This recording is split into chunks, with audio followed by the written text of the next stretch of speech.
Sumangguni si Haring Hezekiah kay Isaias.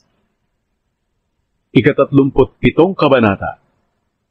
Nang marinig ni Haring Hezekiah ang balita, pinunit niya ang kanyang damit. Nagdamit siya ng sako para ipakita ang kalungkutan niya, at pumunta siya sa templo ng Panginoon para manalangin. Pinapunta niya kay Propeta Isaias na anak ni Amoz, sina Eliakim, na tagapamahala ng palasyo, Shebna na kalihim, at ang mga punong pari na nakadamit ng sako. Pagdating nila kay Isaias, sinabi nila sa kanya, "Ito ang sinabi ni Haring Hezekiah. Ito ang panahon ng paghihirap, pagtutuwid at kahihiyan. Katulad tayo ng isang babae na malapit ng manganak, na wala ng lakas para iluwal ang kanyang sanggol. Ipinadala ng hari ng Assyria ang commander ng kanyang mga sundalo, para kutsain ang Diyos na buhay. Baka sakaling narinig ng Panginoon na iyong Diyos ang sinabi ng commander, at parusahan ito sa sinabi niya. Kaya ipanalangin mo ang mga natira sa atin." Nang dumating ang mga opisyal na ipinadala ni Haring Hezekiah kay Isaias, sinabi ni Isaias sa kanila, "Sabihin ninyo sa inyong amo na ito ang sinasabi ng Panginoon. Huwag kang matakot sa narinig mong paglapastangan sa akin ng mga tauhan ng hari ng Assyria. Pakinggan mo, pupuspusin ko ng espiritu ang hari ng Assyria. Makakarinig siya ng balita na magpapabalik sa kanya sa sarili niyang bansa, at doon ko siya ipapapatay sa pamamagitan ng espada." Muling pinagbantaan ng Assyria ang Huda. Nang marinig ng commander na umalis na sa Lachish ang hari ng Assyria at kasalukuyang nakikipaglaban sa Libna, pumunta siya roon.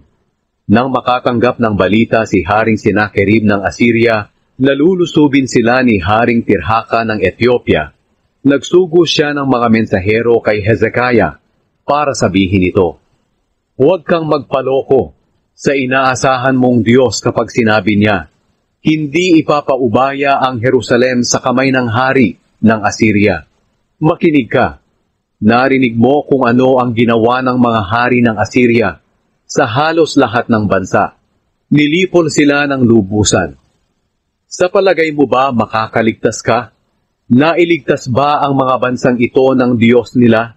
Ang mga lungsod ng Gozan, Haran, Reshef at ang mga mamamayan ng Eden na nasa Tel Assar ay nilipol ng mga ninuno. May nagawa ba ang hari ng Hamat, Arpad, Sepharvaim, Hena at Iva?" Ang panalangin ni Hezekiah. Nang makuha ni Hezekiah ang sulat mula sa mensahero, binasa niya ito. Pumunta siya sa templo ng Panginoon at inilapag ang sulat sa presensya ng Panginoon. Pagkatapos, nanalangin siya, "Panginoon, Diyos ng Israel na nakaupo sa trono sa pagitan ng mga kerubin, kayo lang po ang Diyos na namamahala sa lahat ng kaharian dito sa mundo. Nilikha ninyo ang kalangitan at ang mundo. Panginoon, pakinggan niyo po ako at tingnan niyo ang mga nangyari. O buhay na Diyos, pakinggan niyo ang mga sinabi ni Sennacherib na lumapastangan sa inyo.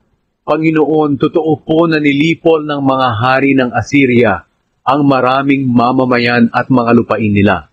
Winasak nila ang mga Diyos-Diyosa ng mga ito sa pamamagitan ng pagtapon ng mga ito sa apoy. Dahil hindi po ito mga totoong Diyos, kundi mga bato at kahoy lang na ginawa ng tao. Kaya Panginoon naming Diyos, iligtas po ninyo kami sa kamay ng Assyria, para malaman ng lahat ng kaharian dito sa mundo na kayo lang Panginoon ang Diyos."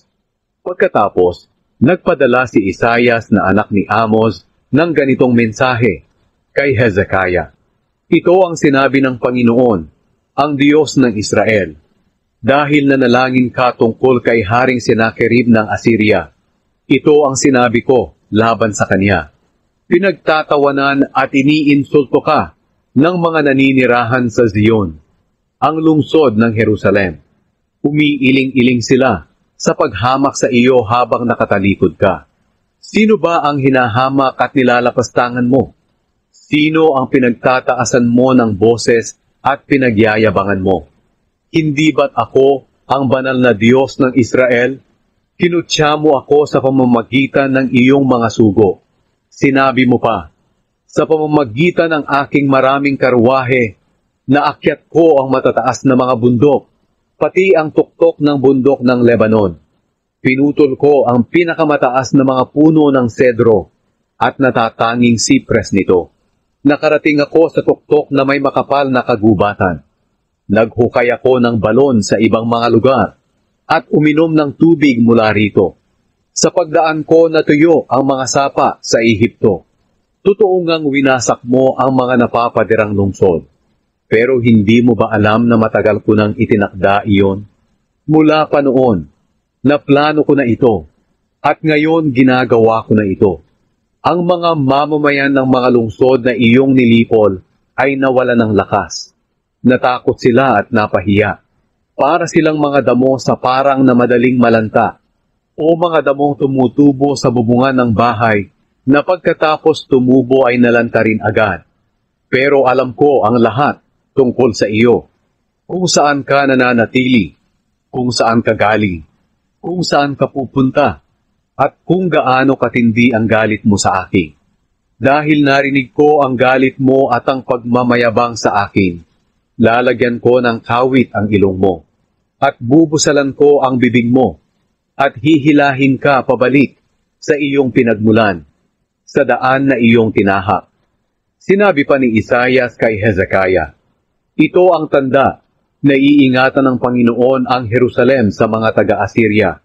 Sa taon na ito, ang mga bunga ng mga tanim na kusang tumutubo lang ang kakainin ninyo. At sa susunod na taon, ang mga bunga naman ng mga tanim na tumubo mula sa mga dating tanim lang ang kakainin ninyo. Pero sa ikatlong taon, makakapagtanim na kayo ng trigo at makakaani. Makakapagtanim na rin kayo ng mga ubas at makakakain ng mga bunga nito. At ang mga natirang buhay sa Huda ay muling uunlad, katulad ng tanim na nagkakaugat ng malalim at namumunga. Sapagkat may mga matitirang buhay na mga ngalat mula sa Jerusalem, sa bundok ng Zion. Titiyakin ng Panginoong makapangyarihan na ito'y magaganap. Ito ang sinasabi ng Panginoon tungkol sa hari ng Assyria. Hindi siya makakapasok sa lungsod ng Jerusalem, ni hindi nga siya makakapana kahit isang palaso rito. Hindi siya makakalapit na may pananggalang o kaya'y mapapaligiran ang lungsod para lusubin ito. Babalik siya sa pinanggalingan niya, sa daan na kanyang tinahak.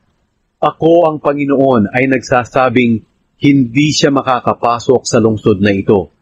Iingatan at ililigtas ko ang lungsod na ito para sa karangalan ko at dahil sa pangako ko kay David na aking lingkod. Pumunta ang anghel ng Panginoon sa kampo ng Assyria at pinatay niya ang 185,000 kawal. Kinaumagahan, paggising ng mga natitirang buhay, nakita nila ang napakaraming bangkay. Dahil dito, umuwi si Sennacherib sa Ninive at doon na tumira. Isang araw, habang sumasamba si Sennacherib sa templo ng Diyos niyang si Nisroch, pinatay siya ng kanyang 2 anak na lalaki na sina Adramelech at Sharezer sa pamamagitan ng espada at tumakas ang mga ito papunta sa Ararat.